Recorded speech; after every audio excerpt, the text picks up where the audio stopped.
Yo, yo, yo, good people. Welcome to the HERBMAN Show. Yo, yo, yo, good people. It's your homie HERBMAN busting you back upside the head with another hot banger boogie. Hey, look, go tell somebody your homie HERBMAN is on. And if you're new to the program, welcome. Go ahead and hit that logo right at the bottom of your screen. And don't forget to hit that notification bell so that you never miss what we're bringing to the world. All right, so the last video that we made, we talked about the most consumed fruits in the world. All right, and so today we're going to do the total opposite, and we're going to be talking about the most consumed veggies and their benefits. All right, so hey, I am your resident herbalist. I'm your homie HERBMAN. All right, so today we have all of the most consumed veggies, not all of them, but some that really top the list. Okay, there's a lot more veggies that we consume, and there's a lot more benefits to a lot of these particular veggies that we have today to talk about, but we can't cover all of them, you guys. So it's impeccable that you do your own research when you're looking at these videos. All right, because we're just scratching the surface on the benefits of these particular vegetables, but we really want to talk about why we consume them, how we need to consume them, and what properties they have that really benefits us, okay? So that we can really pull out the benefits, right? We're trying to use food as medicine. This is the real overall theme to these two videos, trying to use food as medicine. So you have to know some of the properties that are in these particular vegetables and fruits and why we're consuming them in the first place, okay? So the number one that tops the list is going to be carrots. All right, and everybody knows and everybody loves carrots. This is some of the first vegetables that we eat when we're youngsters. If you know, carrots are very sweet, and we know that they always have been good for the eyes, but they're also good for anemia. Carrots are very good blood tonic, if you didn't know that, and they do have carotenoids, flavonoids, and they also have a substance called ficarinol. Okay, ficarinol is a substance in carrots that really helps do a lot of other things that you may not have known about. Now, just to give you a few benefits of carrots, again, it's a blood tonic. It's good for diarrhea. It also helps menstrual flow. It's good for reduction of bile into the liver. All right, it's good for aging because of its antioxidant effect. It's also good for strong teeth as well. It reduces the risk of jaundice in babies. It helps hair growth. It also is an anti-cancer herb as well. It's good for swelling. It's good for any type of stomach problems you may be having. It's also good to lower your cholesterol, boost your immunity. It's been known to be good for athlete's foot as well as schizophrenia. So it has a very dynamic approach to the body, and you'll see this overall theme as we go through a lot of these vegetables. They do a lot of different things in the body, you guys, okay? But they also have some of the same things as well, like the lower cholesterol, the lower of the blood pressure. You'll hear that a lot as we go through. And some of this stuff may surprise you, and others you may have already known about. All right, so the next one on the list is potatoes. All right, potatoes is good for heartburns. I don't know if you guys even know that, but they're very good for heartburns, and they also have high levels of potassium, niacin, and quercetin in them. And we also know that quercetin is going to be good for, you know, inflammation, pain, all that type of stuff. Antioxidants, if you hear that, it's going to be always good for skin and hair growth and all these other types of stuff. So just keep flowing with me here. Now with the potatoes have a dual effect. It's good for you to gain weight, but it's also good for you to lose weight. It's all about how you're cooking up these particular vegetables, okay? The potato peel in itself really carries all of the really high medicinal properties, the potato peel.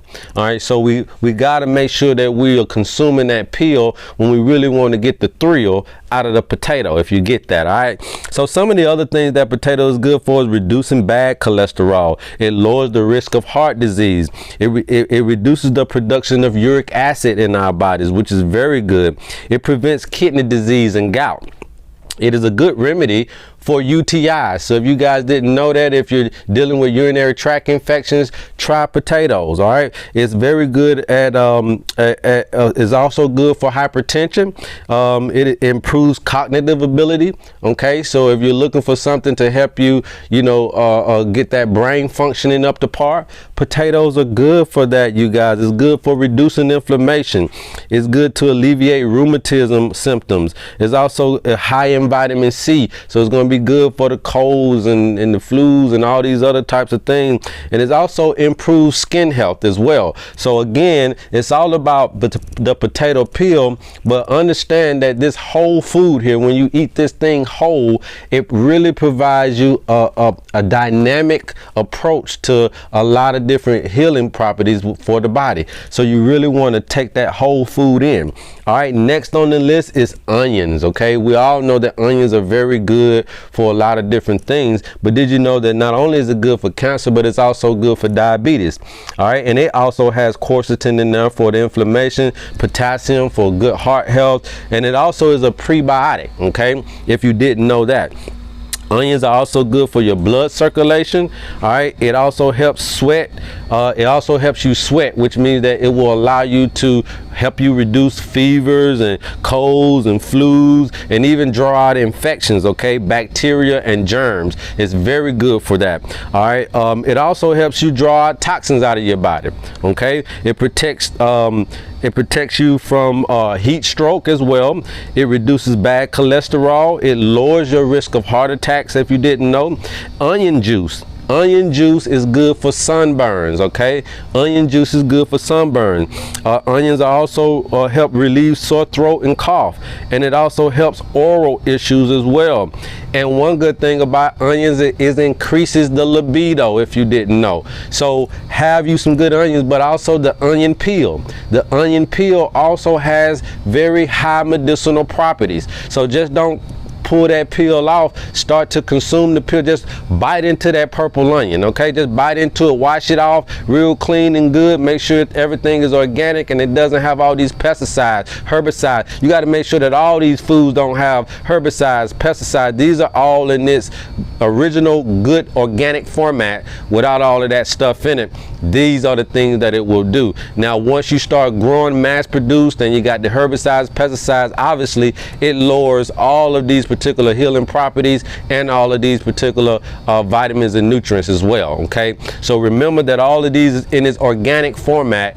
This is the high quality that it will present for the body. Never underestimate that.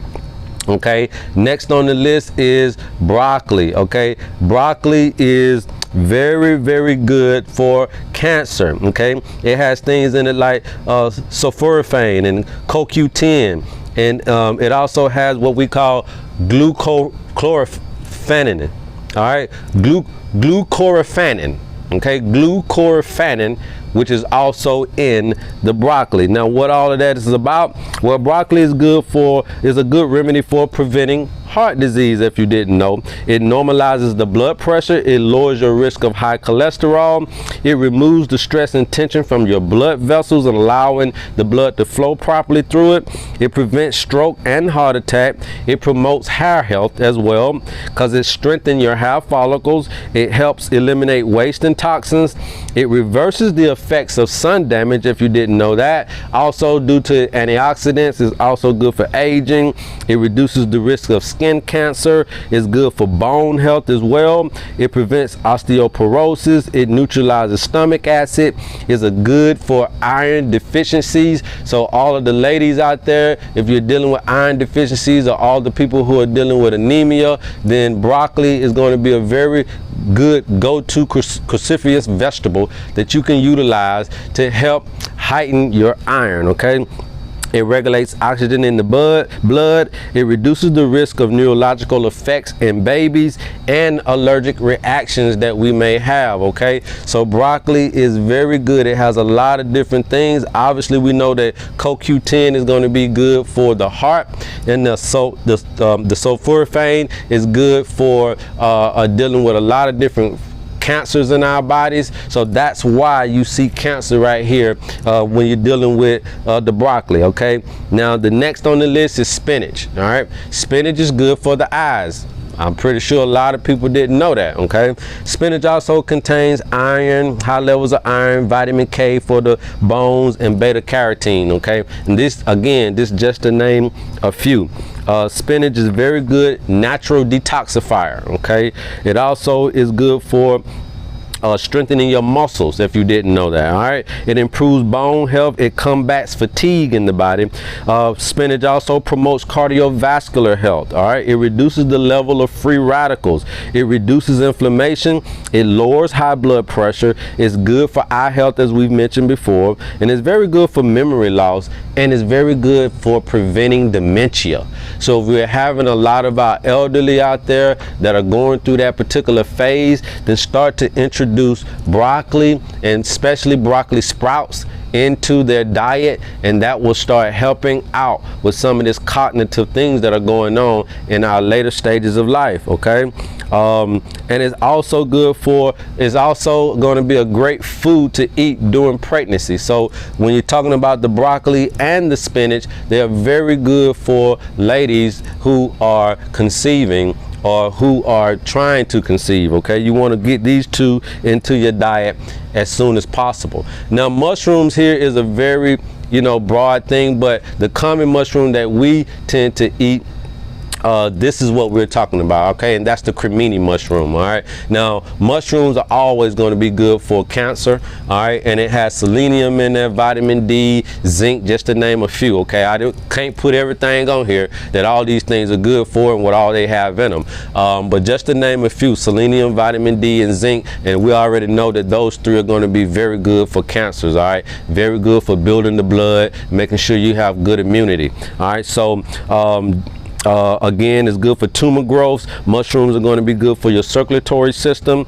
Again, we know that it's great for boosting the immunity. It lowers high cholesterol. It's good for digestive disorders as well. And mushrooms also promote bone health with the vitamin D in them. It regulates the effects of stress on the body. So it also helps us with the stress, okay? So again, there are a lot of different types of mushrooms, but this one and the most common that we're talking about is the Cremini. But we also know about the shiitakes and the maitakes and the reishi mushrooms, and I mean it's just a slew of them out there, okay? So you go get what you like, portobello, all those types of things, but just make sure they're organic, make sure that they're grown properly, and they should be able to help you in all of these particular situations. Now, next on the list is lettuce. All right, we eat a lot of lettuce, and lettuce is good for the chills, okay? So if you're having that coldness in the body, that's what lettuce is good for. It also has high levels of iron, vitamin A, and vitamin C. Now, lettuce is a good remedy for insomnia, okay? So if you're having problems sleeping, you may want to uptick your diet with lettuce, okay? It's also good to lower the risk of obesity. It's also good for aging. It's also good for lowering high cholesterol. It helps with the blood clotting. If you're having any kind of blood clots, lettuce could help you there. It reduces the production of dandruff, and it also helps with baldness as well. And lettuce helps increase the breast size. So if you're having small breasts and you kind of want to use food as medicine instead of going and getting all these surgeries done, then start eating a little bit more lettuce or putting that more in your diet. And it also promotes bone health. And again, these are just a few of some of the things that these things do. Remember that these are the most consumed veggies, and so we're just going over these. Next on the list would be peppers. Now, this is talking about bell peppers, but more importantly, we're talking about the red bell pepper, okay? Because once you start going down from the red, you start lessening the medicinal properties, okay? So we're just talking about the red bell pepper, and it's good for arthritis, okay? And they have, we also know they have capsaicin, and they also, for the red bell pepper, have astaxanthin, all right? That is only in the red bell pepper. When you start going lower, you don't have that particular nutrient or that particular action in that bell pepper. So we want to make sure that we're eating the right bell peppers, and right now the right one is the red one, okay? So bell peppers also improve your appetite if you didn't know. They enhance athletic performance if you didn't know. They regulate heart and blood pressure. They lower cholesterol. They help you relieve you of nausea. All right, they prevent cancer. They boost metabolism. They also help reduce weight. They treat diarrhea. They're also good for strengthening your immune system. And also they destroy worms that may be present in the body, as well as stopping bleeding ulcers. Okay, and this just to name a few benefits of the red bell pepper. Okay, and so when you're going out shopping, try to pick you up some more of those red bell peppers. All right, next that tops the list is cucumbers. All right, cucumbers. I know people say cucumbers, but we buy a lot of cucumbers, you guys. And cucumbers are good for the skin issues, skin diseases, as well as obesity. Okay, and it has vitamin B in there, which it has a lot of B vitamins, so it's going to be always good for the digestive system. It has lignans in there that are going to be anti-cancer. All right, and it also has ascorbic acid in there, which is going to be high levels of vitamin C, so to speak, or what they call it. All right, so cucumbers also help promote hair growth. Okay, it counters dark circles under the eyes. All right, it helps treat gum infection. It strengthens the nails. It is a good remedy for skin problems, as we've mentioned. It's an effective heart tonic if you didn't know. All right, it's potent for losing weight. It helps fight cancers because of those lignans. It balances blood pressure. It regulates blood glucose. All right, it's good for digestion disorders.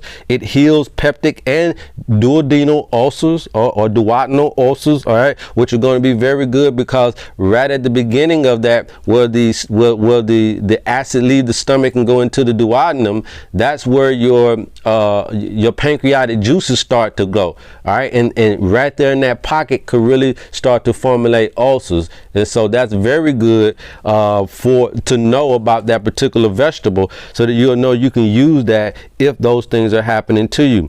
Cucumbers are also helpful to prevent intestinal worms. It also helps us soften the stools, and it counteracts water retention. So if you're having issues with water retention, swelling in the ankles and you know, swelling in your wrist and all this type of stuff, maybe try some cucumber or cucumber juices. Okay, this may help you with that water retention. All right, and next on the list is cabbage. Cabbage is good for cancer, and it has good potassium in there, bioflavonoids, and high levels of folate. All right, so cabbage is also going to be very good for you. It's highly nutritional. All right, it boosts your immunity. It improves colon function. It increases bowel movement. It protects the heart. It helps eliminate worms from the intestines as well. Cabbage juice is very good for yeast infections if you didn't know. It reduces the risk of breast cancer. It reduces acids in the stomach, and it also relieves of gastrointestinal ulcers. But the caveat here is, if you're having overactive thyroid glands, you may want to stay away from the cabbages. Okay, so if you're dealing with hyperthyroidism, then you may want to stay away from the cabbages, okay, until you get that rectified. All right, just put that caveat out there. And last but not least, we eat a lot of garlic. Okay, garlic on everything. All right, and we know that, and we also know that garlic is very good for coughs and infections and stuff like that. All right, but it's going to be very, very good for the lungs. All right, and it has allicin in there. It has glutathione in there, and it also acts as a prebiotic for us as well. All right, now some of the benefits that garlic is it when you're eating garlic fresh. Now garlic is going to be one of those things a lot like the potato and the onions. It's all about the whole food, and it's all about how you consume this particular vegetable right here. All right, so garlic, when you're eating it fresh, right, it will boost your immunity. Okay, and it really acts as an antibiotic. All right, but if you cut the garlic, and it becomes an antibacterial. Okay, and if you cut it and you leave it out for about 10 minutes, then it becomes anti-cancerous. Okay, because a lot of different things are happening as you pick, from picking the garlic to cutting the garlic to cooking the garlic. All of these types of things, all kinds of chemical reactions are starting to happen that makes this particular vegetable different in its own right. Okay, this is the magnificent thing about garlic. Okay, And also garlic reduces the blood pressure. It also helps reduces blood sugar. It relieves the bronchitis. It improves circulation. It improves heart performance. It helps in aging. Definitely fights cancer for us. It also acts as an aphrodisiac. It treats asthma. It reduces pain and rheumatism, and it's good for the kidneys. It also kills worms. And if you're having any kind of flagellant problems, garlic is very good at relieving flagellants, okay? And everybody knows that what flagellants is. If you don't know, look some of this stuff up and just do some of your research on a lot of other different benefits about these most consumed veggies. Now, as you can see, a lot of these are going to be good for cancers. A lot of these are going to be good for arthritis. A lot of these are going to be good for heart disease again. So just like with the fruit list, we have in situations where we're eating a lot of these particular vegetables, but we're still suffering from a lot of these particular symptoms and diseases. So ask yourself why. Again, we're talking about how we're growing our foods. We're talking about really how we're growing our foods, you guys. Because if we are eating these in the original format, in its organic format, then we should be being alleviated of a lot of these different issues that are going on in our society.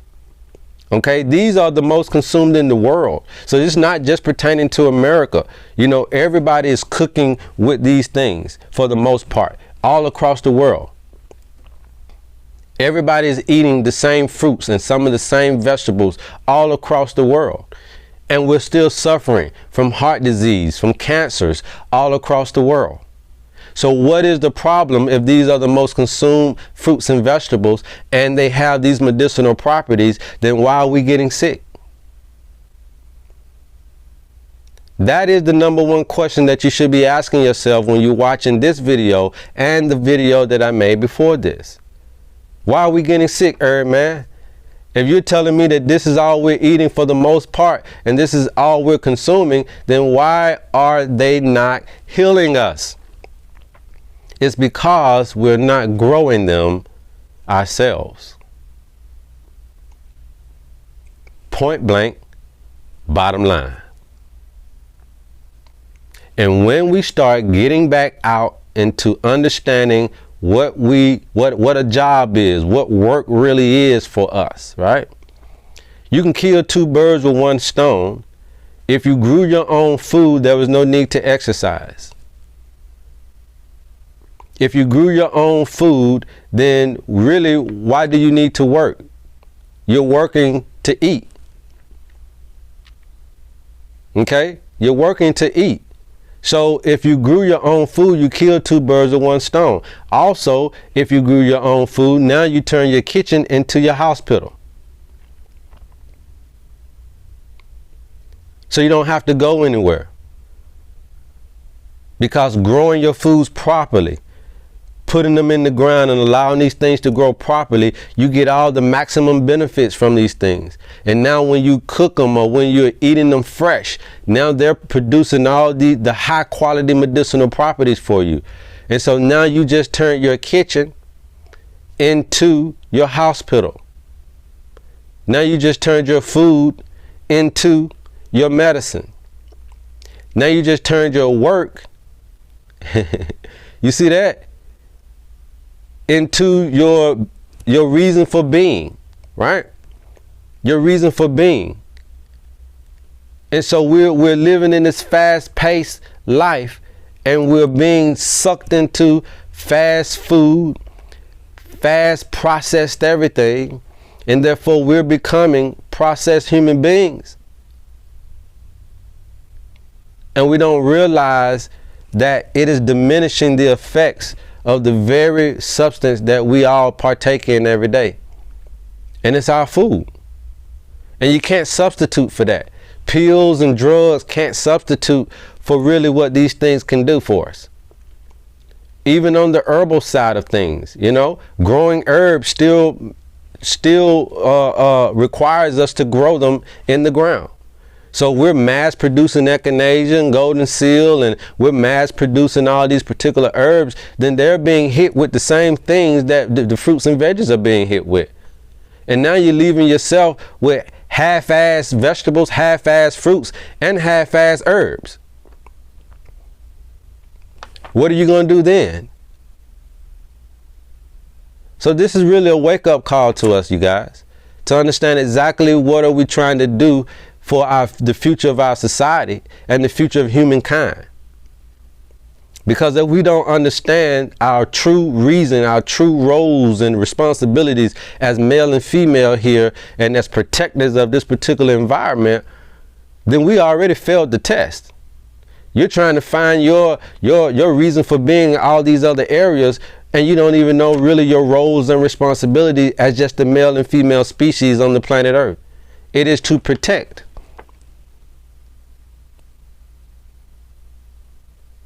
The things that God gave us, the things that the Creator gave us, the things that the universe has yielded to us.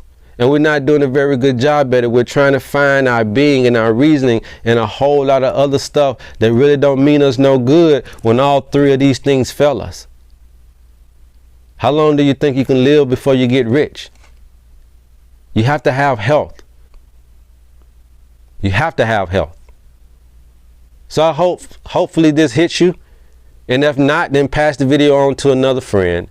But just remember that I love you and there's absolutely nothing you can do about it. So go tell somebody to go tell somebody about your homie HERBMAN.